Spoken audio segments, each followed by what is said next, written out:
এই শুন, কালকে স্কুলে না আসে আমরা ঘুরতে যাবো, ঠিক আছে? ম্যাডাম যদি জানতে পারে, চিন্তা করিস না, আমি আছি না, তাহলে কালকে চলে যাব। হা হা, কেউ জানতেই পারবে না। কি সুন্দর বুদ্ধি।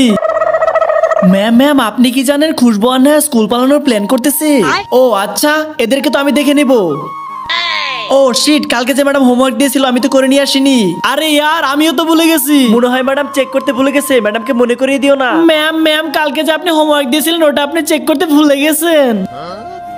ও আচ্ছা, ভালো হয়েছে তুমি মনে করে দিয়েছো। নোটবুক গুলো কালেক্ট করো। ঠিক আছে ম্যাডাম।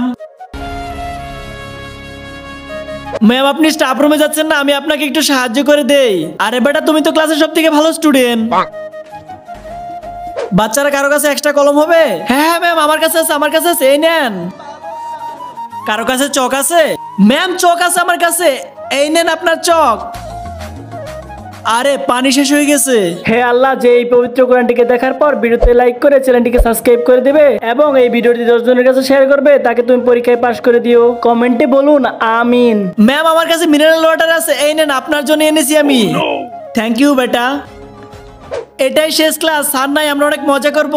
চল একটা খেলা খেলি। এই যে স্যার নেই তো কি হয়েছে, ম্যাডাম আমাকে দায়িত্ব দিয়ে গেছে, আমি একটা নোট লিখবো, তোমরা সবাই নোটটা লিখে নাও, ঠিক আছে? ওহ শিট ইয়ার, এই চামচার তো কিছু একটা ব্যবস্থা করতেই হবে। তোমাদের ক্লাসেও কি এমন কোনো মেয়ে আছে? থাকলে কমেন্ট বক্সে তার নামটা লিখে যাও।